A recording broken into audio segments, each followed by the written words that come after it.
So my journey when it comes to learning to be content actually started where most of yours started that you can remember. Mine started in high school. I went to a high school that started in the 8th grade. It was 8th through 12th, not 9th through 12th. So we were all about this tall, okay? And so 8th through 12th grade, a long time ago. And I quickly, and everybody's looking for their group and their deal. And I realized real quickly that even though I was a good kickball player in our cul-de-sac, I was not an athlete in high school. So the athletes weren't gonna be my deal. And because they weren't my deal and they intimidated me, I did not like athletes. And then I realized I'm not smart. My parents told me I was smart. But then in high school, I realized my parents lied. I am not smart. I did not make good grades, and I studied hard, and everybody would be finished studying. I'm like, wait a minute, we're not done, are we? And they're done. And so I'm making C's. So I wasn't smart, so I didn't like smart kids because I couldn't relate to them. I could not play a wind instrument. Okay, if you cannot play a wind instrument in high school, you cannot be in the band, that's right. And my parents didn't want me to play the drums. So I didn't like the band people. They didn't like me. We weren't rich, so I didn't like the rich people. So basically in high school, I didn't really like anybody because I wasn't like anybody. And you want to be liked by people you like. And even if you're not like them, you'd like to be liked by them. So you try to be like them. But if you're not like them, you're not like them. And so this is my first memories of feeling like an outsider. And the thing was, I came up with an excuse like all of us do, right? We manufacture reasons not to like people so that we feel better about ourselves, because it's easier to come up with 5 reasons why I don't like them than to admit the fact that, well, I'm just not smart. I'm not athletic. I'm not rich. I can't play a wind instrument. I don't really fit in anywhere. And then in the 11th grade, I had my big break. And I actually am feeling better about just kind of getting this off my chest. I think I've been carrying this a long time. In the 11th grade, I had my big break because our whole class, the 11th junior class, was supposed to do some kind of field day thing. I don't even remember. You kind of blank those things out because they're terrible. And it rained, and so they put all the 11th graders in the cafeteria with no teachers because, they're out there drinking coffee, and all the 11th graders are in there for this, half the day, or not half the day, but, a couple of periods because this thing got rained out. And so I'm sitting there, and we're all looking around, and so it's a typical cafeteria. There's a stage, and there was a grand piano on the stage, and I had learned to play the guitar. I taught myself to play the guitar, and then I taught myself to play the guitar on the piano. Does anybody know what it means to learn to play the guitar on the piano? Let me explain it to you. You don't know how to read music and you can't play the melodies, but you're nodding, you know what I'm talking about? So you play an octave in the left hand, that's like boom, boom, boom, that's like the bass, and then you just play chords with your right hand. And I learned I could play any song that I'd heard. I had a great ear. I didn't know how to read music, so I got up on the stage and I just started playing the piano. And of course it's loud and people came up around the piano, people I didn't know because I didn't know anybody because I didn't like anybody, nobody liked me. And so it was mostly girls. So this was like a win, right? And so they would ask for a song and I could pretty much play anything, not well, but well enough that everybody's singing. And suddenly I found my place in this world, right? Because there was something I was good at and I was liked and I liked being liked. And so I graduated from high school. I decided this is what I'm gonna do the rest of my life because I liked it and people liked it, that I liked it and I was good and I was getting better. And so I decided to major in music, went to Georgia State University, and I decided to be a music major. And so I did that first semester and second semester where you do all the stuff you have to do. And then I was gonna get into the core. And so I went to the music department and I thought I'm gonna find somebody, maybe I'll try out to be the pianist in the jazz band. Now understand, I could not read music, but that wasn't gonna get in my way because I could just listen to it and learn it and fake it. That was gonna be my plan. And if you know anything about music, you know how far that would have gotten me majoring in music at a university. So I'll never forget this. I was I don't know what the school's like now, it was a few years ago. So I'm in the basement and they all have these practice rooms with all these little studios with pianos. And I'm walking down the hall trying to find somebody to talk to. And I hear this jazz piano music that's like otherworldly. Like I'm listening, it's echoing down the halls. I'm thinking, what in the world? And I was hoping it was a recording. And there wasn't actually somebody at Georgia State University that could play that well, unless perhaps it was a teacher. And I go around a corner and there's some students standing out in the hall looking in this little practice room. And I get behind them and I look in and the room is full and there's a grand piano in there and there's a guy in there. I found out later his name was Jerome. And he was like, it was like butter. It was like magic. It was like, I think I will change my major. And I did. Because I could never be that good. And if I'm never gonna be that good, I'm never gonna make it. And it's just not gonna go well for me.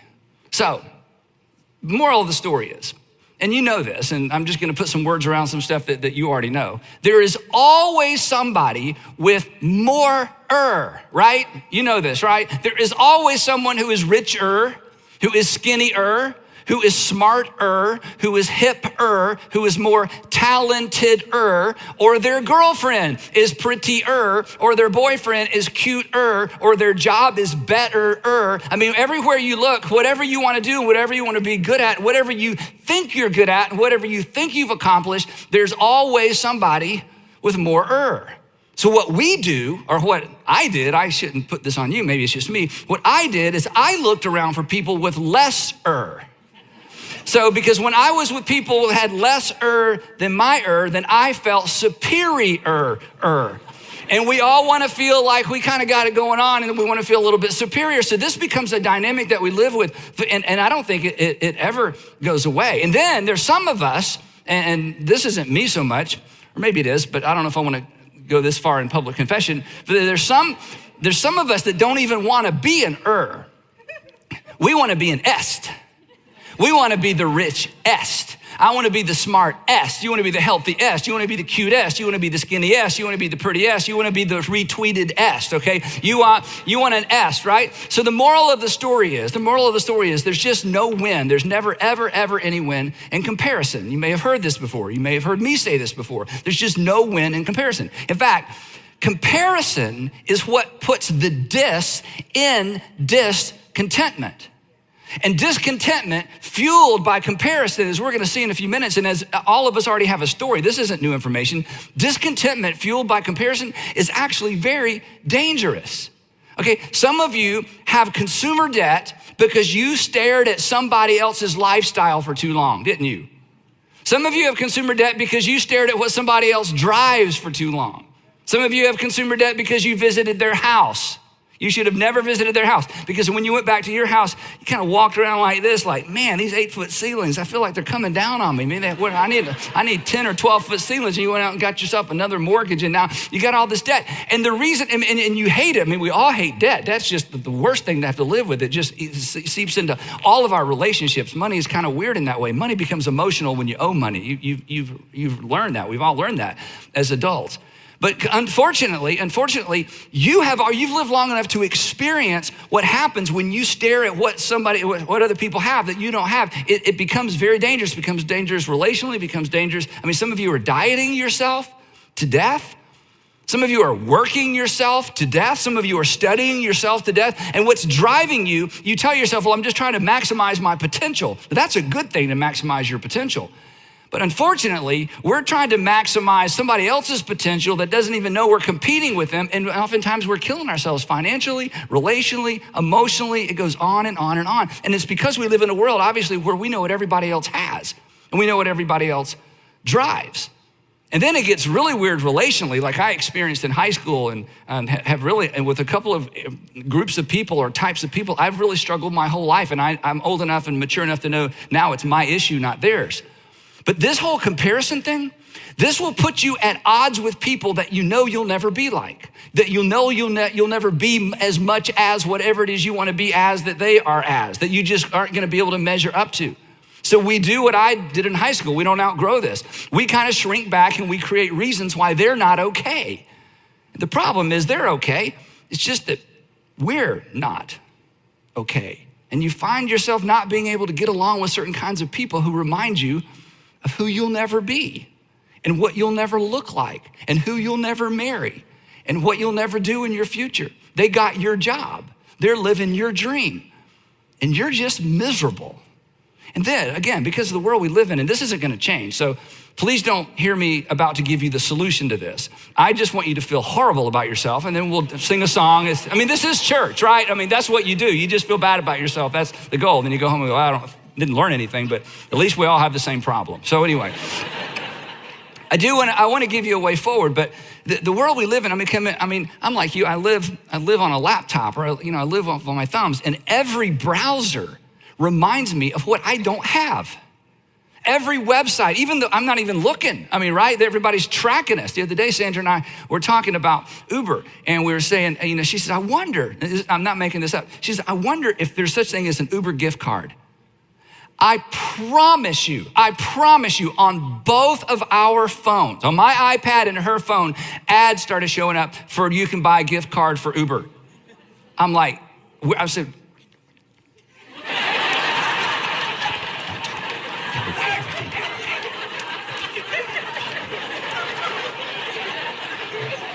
I mean, you hear those stories and we laugh like, they're not that efficient. I'm telling you, unbelievable, right? So everywhere you look, you're reminded of what you don't look like. You're reminded of where you don't work out. You're reminded that there is not enough shiplap in the world to make you happy, right? I mean, we all know this. And now the worst thing, I wasn't an Instagram person, and again, this is how this works. All my preacher friends, because I'm a pastor and pastor of a large church. So I have friends who are pastors of large churches. And, I had more Twitter followers than them. I mean, it doesn't really matter. I don't really look. But they had way more Instagram followers than me. One day Sandra says, so-and-so has 150,000 Instagram followers. I'm like, oh, what? I'm like, oh my gosh, okay. And then now I'm like thinking about this all the time. And God in heaven's going, what? I called you to do, and what do you, and now even on Instagram, I'm trying to, be sane, but it's like now they're advertising stuff it's just everywhere. So the thing is, this isn't going away, and the point of the message isn't that culture's bad and we should need to abandon society and all come together and, live in a commune. That's not it. It's not going away. This is not a problem that can be solved, right? And then there's this, and then I'll try to get to something practical. Then there's the whisper. I don't know what else to call it. You might have a better name for this than me. I just call it the whisper. There's this voice. It sounds a lot like my voice. I don't know what your voice sounds like. There's this whisper that basically just says, you need what they have to be respectable, acceptable, and lovable. That's kind of the moral of the culture story, right? That you need, it's a whisper. It sounds like my voice, but it's a whisper. It's in my head. You need what they have to be respectable, acceptable, and lovable. And I've lived long enough to know this. Let me tell you something about they, okay? Let me tell you something about they. They, whoever they are for you, whether it's just images, it's people on browsers, or it's people that you know, and they have, and you need to have it. They actually have the same voice in their head whispering the same thing. Because no matter what you have or what you've accomplished, there's no win in comparison. It never leads anywhere. In fact, the wisest man who ever lived, Solomon, who had it all, done it all, been there, done that, the wisest man who ever lived, he just summarized it this way. He said this. He wrote this, envy rots the bones. Wow, that's extreme. Envy rots the bones. So the bottom line for our time together is simply this. Knock it off, okay? Just stop doing that, right? If only it were that easy. And I wish I could come out here tonight and say, let me tell you how this will never affect you again. I can't tell you how to make it go away, but I do want to tell you how to manage this tension because it's not going away. But it won't go away, but it does not have to control you. And it does not have to drive you. And as I was preparing for our time tonight, honestly, I found myself in sort of devotional mode going, God, I am so glad I'm talking about this because I need a reminder. Because even though I'm not in high school anymore, there are just other versions of the same thing, and it has the potential to ruin our lives. It has the potential to drive us crazy financially. It has the potential to make us less generous. Because as long as I'm trying to keep up with people I can't keep up with, I don't have any margin to give to other people. And I don't have margin to support the things that I want to support because I'm trying to keep up with people that don't even know I'm trying to keep up with them. So this isn't a problem that is ever solved, but this is a tension that we all have to learn to manage, especially if you're a Christian, especially if you're a Jesus follower, because this intersects with your relationship, with your Heavenly Father who has called you. This is an amazing thought. We're not going to develop it, but it's just an amazing thought. Who called you, get this, according to his purpose. Wow. What if you missed God's purpose for your life because you were trying to keep up with a culture that's not even a thing? It's a myth. We're going to see a word in just a minute that Solomon's going to give us that helps us kind of personify this ghost, this vapor, this thing, this illusion that we all chase. This thing that has the potential to steal the joy of life. Not a problem to be solved. So what I want to do in our few minutes that's left is my goal is to give you a mental line of defense. I know that sounds kind of technical and weird. A mental line of defense. In other words, a place that you can go mentally when you start drifting toward envy or discontentment emotionally. Because for most of this, even though it starts right here with our eyes or our ears, but generally our eyes, it gets emotional. It gets emotional real quickly. Suddenly we're feeling behind. We're feeling unloved. We're feeling ugly. We're feeling like, we're not keeping up. We're feeling like we're not everything we ought to be and everything everybody expects us to be. So what I want to do tonight is I just want to give you a couple of phrases that I hope that you will kind of drive deep down into your soul. And as you experience the tug, as you hear the whisper, and you're gonna hear it the rest of your life just like I am, that we would have a place to go mentally to tell ourselves something that is so true and so instructional that it may keep you between the guardrails. And if you're a Christian, it may help direct you toward God's purpose for your life. So back to the wisest guy that ever lived. He's jumping right into a little bit of a narrative, and he's kind of telling us what he's seen. He's an old man now, and he's been there, done that. He's so wealthy. Solomon was so wealthy. He'd accomplished so much. So he has all this life experience, and he's downloading his life experience for people like us who have less life experience and will never experience life like he's experienced it. Because part of the allure of culture is, if only I had, if only I drove, if only I looked, if only I married. And Solomon says to us, hey, been there, drove it, lived in it, married it, looked like it, bought it, sold it, been there, whatever your deal is, I've done that. And so let me tell you what I've learned through my years of having been there and done that as it relates to the whisper, if only, if only, if only. So here's what he says. He says, and I saw, he's talking about something he saw in the past, and I saw that all toil, all work, and all achievement, all you goal setters, all toil and all achievement spring from one person's envy of another. It's like, what? He goes, yep, I've seen it. I know what's happening out there. This isn't new. This is 3,000 years old at least and older. In other words, he says, I looked around and I realized everybody is simply competing. Everybody is determining, this is shocking, this is embarrassing because this is so true.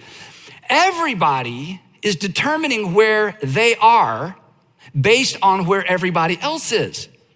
Everybody is determining, to speak of it in a way that he would, that everybody, I look around and I notice that everybody is determining where they are based on where other people are.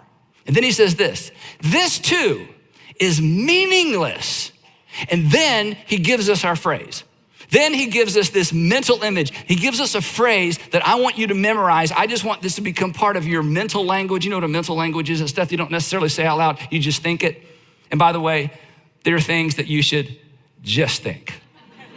They should never come out of your mouth. Okay, just a little lesson. Honesty is not saying everything that's true. That's foolish. You will have no friends. Honesty is not saying everything that's true. Honesty is just making sure that what you say is true. So are there some true things you should never say? But anyway, so I want to give you something that you say to yourself, or you may need to say out loud, but here's the phrase. This is so powerful. So I'm going to read the whole verse and then I'm going to add this last part. And I saw that all toil and all achievement spring from one person's envy of another. This too is meaningless. And here's the phrase, a chasing after the wind. Isn't that powerful? A chasing after the wind. It's endless. It's pointless. There is no finish line. There is no trophy because there is no winner. And there is no peace. There's just not arg. Dissatisfaction, guaranteed. Dissatisfaction, guaranteed, because comparison is what puts the dis in discontentment, and discontentment, dissatisfaction, guaranteed. It steals the joy, and here's the tragedy. It steals the joy from our accomplishments.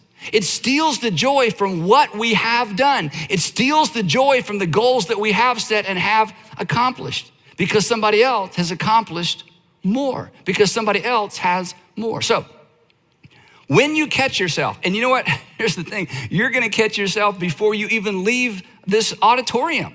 You're gonna catch yourself, before this hour is out. But when you catch yourself looking oh man, I wish I had hair like that. Wish I had skin like that. That she looks so good and I wouldn't look good in that. He looks so good in that. I'm not even gonna try. When you catch yourself,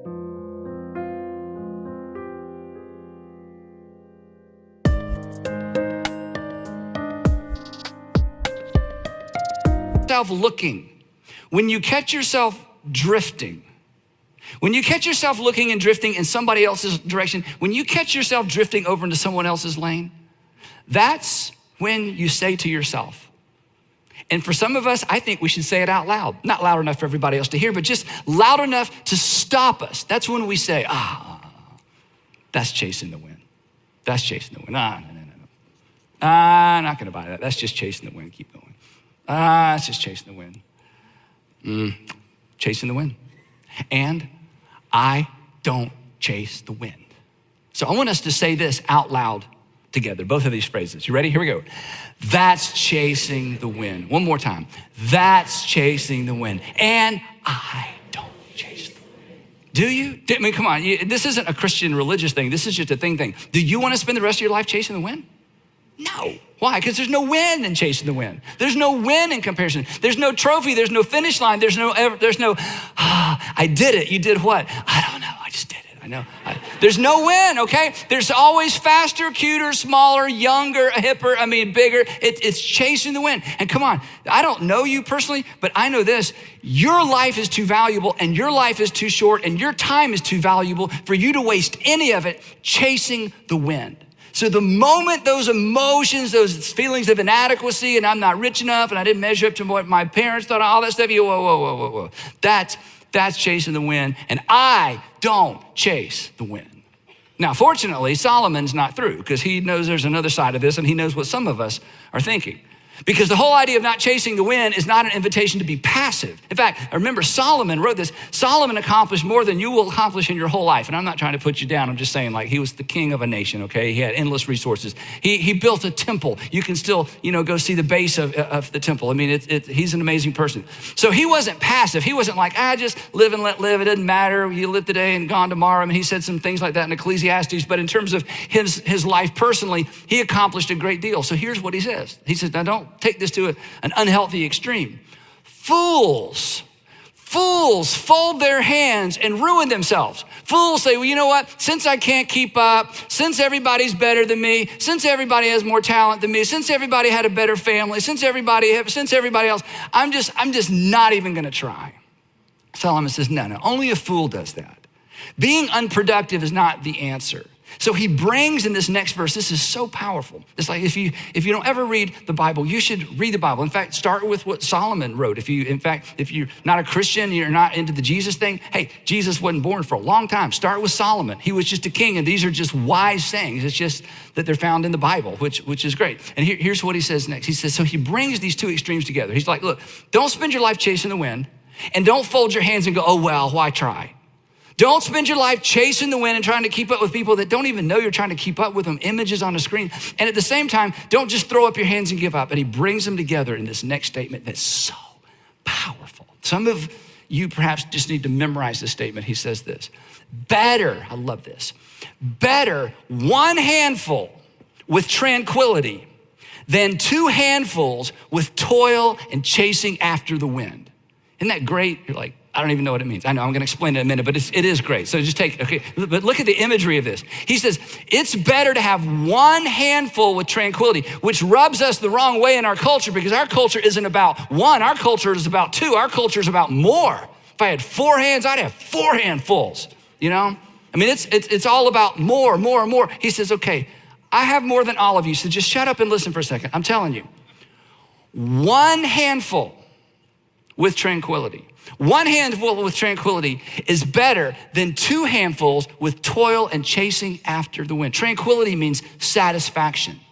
Tranquility means you drive home at night and you go into your apartment or you go into your house and you're fine.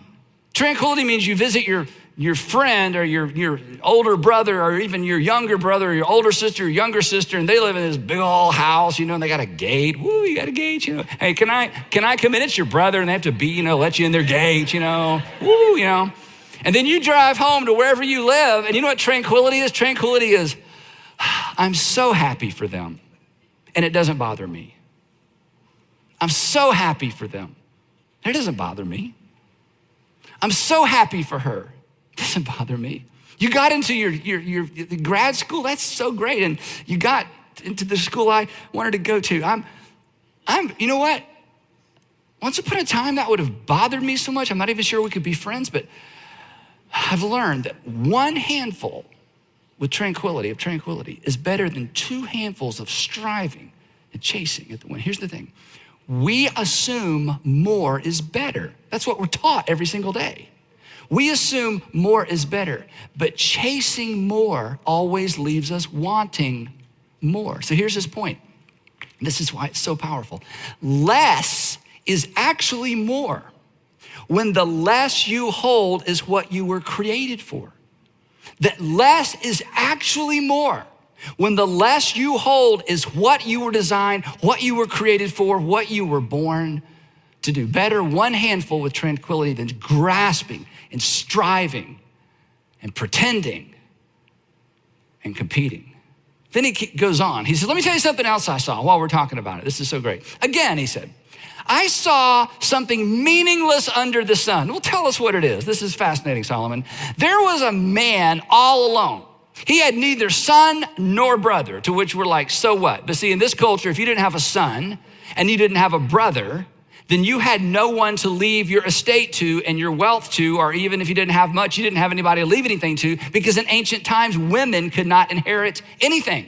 So here's a guy who's been working hard and has something to show for it, but he doesn't have anyone to leave it to. And then Solomon says this, there was no end to his toil. In other words, he was just getting after it. Yet his eyes were not content with his wealth. So he was working hard and he was getting more, but you know, more leads to more and bigger leads to bigger and better leads to better. And he's just getting after it. And then he finally, this guy stops and asks a question that some of you have never asked. And I'm telling you, I wish I'd asked this question much earlier in my life. In fact, if I could sit down with you and you're, you know, some of you are 15, 20, 30 years younger, 40 years younger than me. I don't know how old you are. I would say, you know what? If you'll begin to ask yourself this question early on, it will help you. You will learn to be content with 1 handful of tranquility. And you won't be content like you won't accomplish anything. You will accomplish all you were born to accomplish, but you'll do it with peace and tranquility. Because here's a question this guy forgot to ask that most of us forget to ask. And here's the question, it's so powerful. Solomon says he forgot to ask, for whom am I toiling? He finally asked the question. I mean, he's been going on and on and on year after year. And it's like he's going, wait a minute. Who am I doing this for? Who am I doing this with and who am I doing this for? What am I trying to prove and who am I trying to prove it to? Now, this is a hard question. And I had to wrestle this one to the ground many years ago. That's why I just would love, you know, if we were sitting down over coffee, I would say, this is a really big deal. And the younger you are, the more powerful and the more time you have to live this out. But it's never too late. Because there's an answer to this question, whether you've asked the question or not, and whether you know the answer or not. There's an answer to the question, why are you doing this? Why are you striving? Why are you toiling? Why are you pushing? Why are you gritting your teeth? Why? Who is it for? And for some of you, do you know who it's for? You're competing with your brother. You're competing with a sister. Some of you are trying to live up to your mother's expectations. And let me just tell you something. I don't know your mother, but you'll never win with your mother. You won't. You know how I know? Because if you could have won, you would have won. If it's been going on year after year after year and she's this and you're just trying and trying, okay, why? Some of you are trying to please your father. Some of you are trying to make your father smile and finally give you that hug. And some of you, your father passed away and you're still striving and you've never stopped and asked this powerful question. Wait a minute. Why am I doing this? Who am I doing this for? Whose approval am I competing for? And do they even know? And do they even care? And would it even matter if they did? So here's a question, then we're moving on. For whom, to use his word, for whom are you toiling? And let me just give you a heads up. If you say, well, I'm doing it for me, probably not. Well, I'm just doing it for me, maybe. But before you just go there and move on, this is a question you need to wrestle to the ground. For whom are you toiling really? Because for some of you, when you are able to answer that question, it will free you up to be content with one handful of tranquility instead of two hands of if only, and when. He goes on. And why? This is so amazing. This is the same fictitious, this guy that Solomon knew that sort of represents, people, humanity. And why am I depriving myself of enjoyment? This guy, Solomon says, the thing about this guy, he accomplished so much, he has no one to leave it to, and he's not even enjoying his stuff. He's so bound up with more stuff and chasing the wind. It's like, wait a minute, who am I doing this for? And why is it I'm not even enjoying the fruit of my labor? It's because he'd never answered the question, and why am I doing this to begin with? And perhaps you aren't enjoying your life either. And let me tell you what, if you're not enjoying your life, no one else will, okay? If you're raising kids, if you're not enjoying your life, they're not enjoying your life. For some of you, I'm getting a little personal, the reason that your relationships are just kind of repeat, same thing, ends the same way. If you're not enjoying your life, the people that you date aren't going to enjoy you. They're just not. If you're not enjoying your life, the people that are closest to you, your friends, they won't enjoy you either. They will sense your angst. In fact, they may have tried to tell you, and you're like, there's nothing wrong with me. I'm just ambitious. I'm just a goal setter. Well, no, you're something else, but I can't say that because Andy said don't say everything that's true. Just make sure what you say is true. So I'm not going to really tell you what, anyway. So, and then there's this, okay? Just to really, if you don't feel guilty enough or motivated enough, I hope you're motivated. Think about this. Isn't it true? I don't think you could argue with this. Somewhere in the world tonight, there are 1 billion people, or let's just be conservative. Somewhere in the world tonight are 500 million people that would look at your life and your circumstances and your body and where you live and what you drive and who you know, and they would consider you one of the luckiest people on earth. But you don't. And do you know why you don't? Because you don't know why you're toiling and striving, and you don't know who you're doing it for. One handful with peace and tranquility is so much better than 2 handfuls of grit and tension and a lack of peace. This too, he says, he's so honest. This too is meaningless. It's a miserable business. You will never find, you just have to trust me on this, or just figure it out for yourself, or think it through. You're smart, you know this. You will never be who you were born to be as long as you are looking over your shoulder at anybody else. Because the energy you expend and the energy I expend looking left and right and over my shoulder, that is energy God gave us to do what God has called us and created us to do. And if you're a Christian, as I said earlier, you'll never discover God's purpose for your life. You are so aware of God's purpose perhaps for other people's life, but you will never discover God's purpose for your life as long as you're distracted by someone else's success. Now, I grew up, as some of you know, I grew up with a very successful father, and in some circles, I grew up with a very famous father. And I had to figure this out for myself. And I wish I had asked some of these questions much earlier in my life, and I wish I had learned One handful of tranquility is so much better than 2 hands of striving and chasing after the wind. And I'll tell you somebody else who had to learn it in a similar way as well. Somebody that all of you have heard of, and some of you know something about him. Some of you.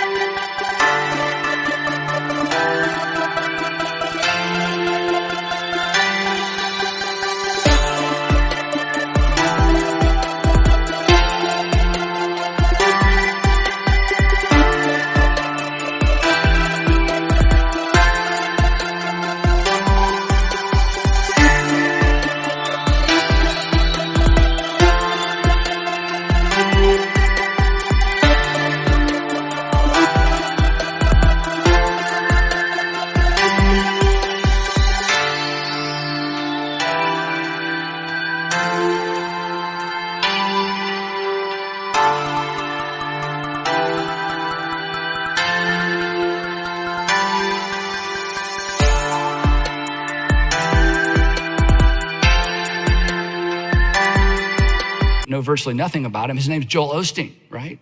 Joel Osteen's also a pastor. And I love Joel's story because maybe it's because I'm a preacher's kid and he was a preacher's kid. And he said something. I read his story. Then I've only met him one time. And we had one conversation and he was with a group and he told his story and I wrote something down. I'm going to show you what he wrote down in just a minute. But his story, the 30-second version of his story is he dropped out of college and went back home to work for his dad editing video. His dad was a pastor on TV and he would edit his dad's video. So that's what he did. He did not an introvert, just wanted to edit video for his daddy, as he calls him, his daddy. And then his daddy got sick, was put in the hospital. They didn't have anybody to preach one Sunday. And so his family said, Joel, you need to preach. And he's like, I don't preach, I edit video. He'd never preached in his life. They said, no, you need to preach. And so his dad called him from the hospital, he said, and he said, Joel, I just need you to preach for me Sunday. Everybody will love you. You're my son. They'll understand. He's like, Daddy, I don't have any sermons. His dad said, okay, Joel, you just pick one of my sermons that you really like a lot and just re-preach that. He said, 2 days later, I called my dad in the hospital, said, Dad, I can't find any of your sermons that I really like a lot. But he finally picked one and he preached one and it was terrible. It was terrible. The next week, his father passed away. And his family came to him and said, Joel, we think God has his hand on you. You're the pastor and preach at this church. He's like, I preached one sermon and it was terrible. And Joel talked about how he tried to preach like his dad. He said, you're not gonna believe this. He said, I actually wore my father's shoes for the first few months that I preached, trying to figure this out. And then he said something I wrote down. And regardless of what you know about Joel Osteen, and regardless of what you think about Joel Osteen, I don't want you to miss this because this is so powerful. In fact, this next statement is why you've heard of Joel Osteen. He worked for his dad in secret for 17 years. This is what he said. He said, then it dawned on me, I have to run my race. I can't run my daddy's race or any other preacher's race.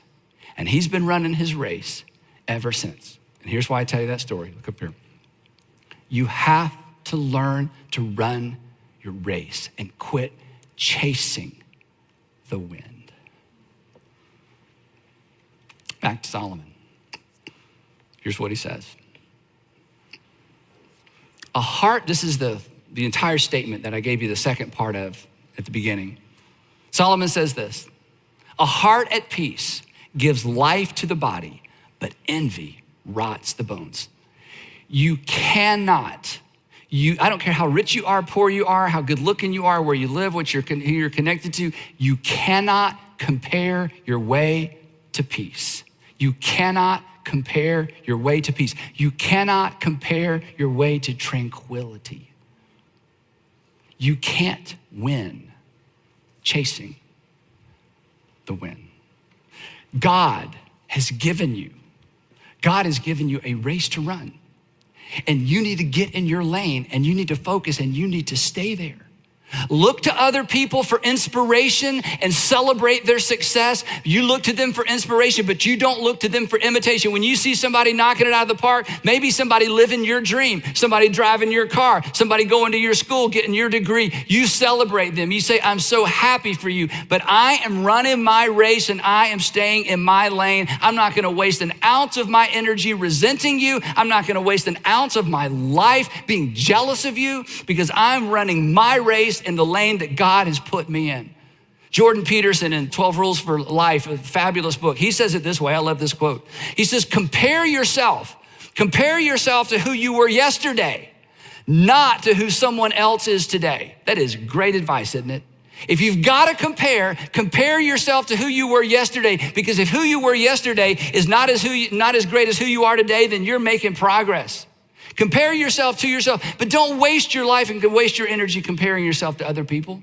Count your blessings, not your neighbors. You know what? When you begin counting your blessings and you drop it into the context of how some people live in this world, you'll wake up every single day grateful. You'll go to bed every single night grateful. Every single night, every single morning. You will be grateful when you start counting your blessings rather than everybody else's. Here's the thing, please, because you only get one shot.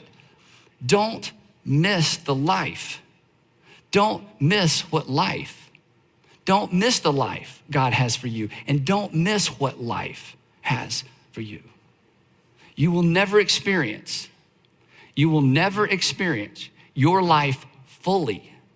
You will never experience your life fully until you embrace what is right in front of you. I've done it the right way, I've done it the wrong way. I wish I'd learned this earlier. You can begin today. So when your emotions start drifting, and